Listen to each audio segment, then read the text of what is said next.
Баршаңызға сәлем, каналыма қош келдіңіздер. Бүгін сіздермен қыстық салат жауып үйренеміз. Видеомды бастамас бұрын менің каналыма тіркеліп, қоңыраушаны басуды ұмытпаңыздар.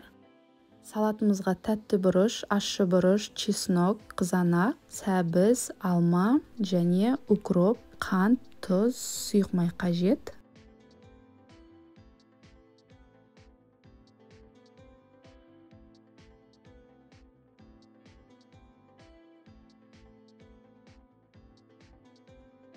Олай болса, жұмысымызға кірісейік. Ең алдымен укроптан басқа барлық затты ет тартқыштан өтетіндей етіп тураймыз.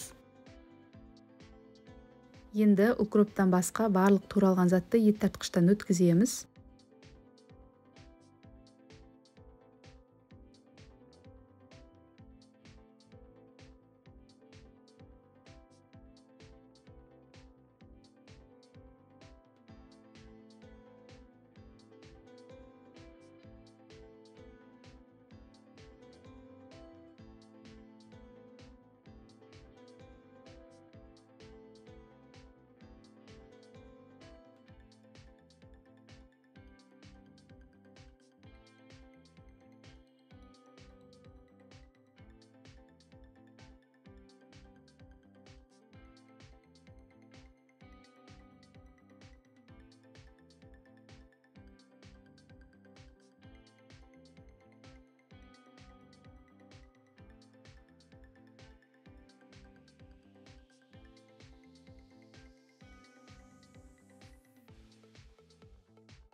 Енді укропты майдалап қолымызбен тураймыз.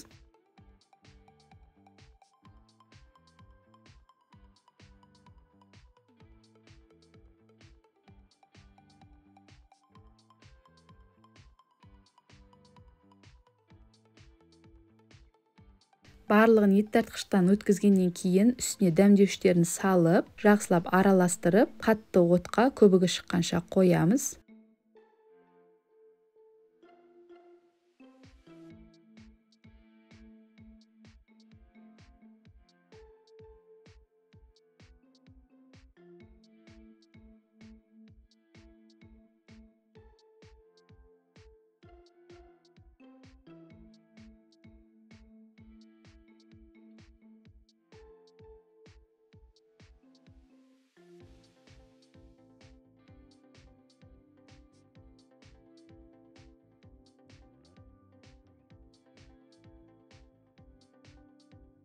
Қараңыздар, 20-25 минут қайнағаннан кейін осылай көбігі шығады. Енді жайлап қасықтың көмегімен көбіктерін жинап алып тастаймыз.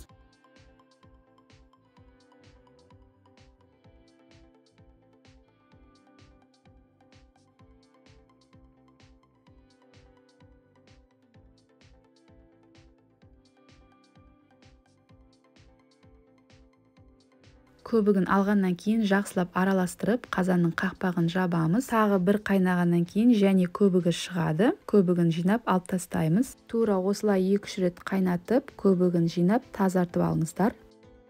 Көбігі әбден шығып тазарғаннан кейін жай отта 40-45 минут қайнатасыздар. Қазанның асты жабысып қалмасы үшін 10-15 минут сайын араластырып тұрыңыздар.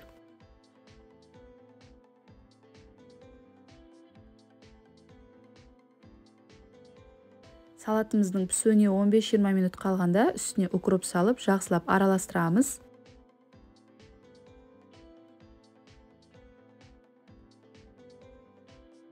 Біздің салатымыз пісуге жақын, оған дейін жабатын банкаларыңызды қасына қайнатып қойсаңыздар болады.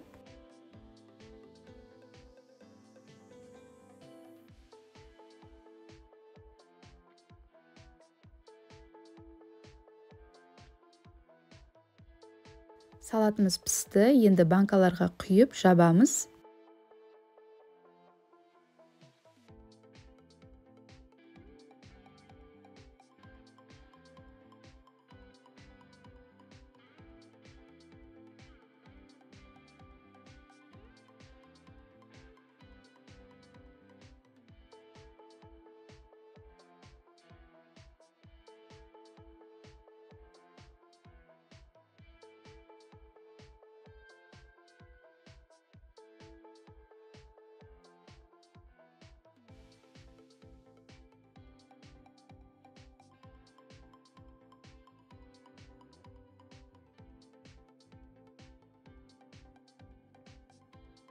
Міне біздің қыстық салатымыз дайын. Енді жақсылап жылығып ораймыз. Толық суығанша осылай оралған күйінде 2-3 күн тұру керек. Суығаннан кейін салқын жерге алып қойсаңыздар болады. Сіздер де жасап көріңіздер. Өте дәмді салат. Сіздермен болған Алия. Сау болыңыздар.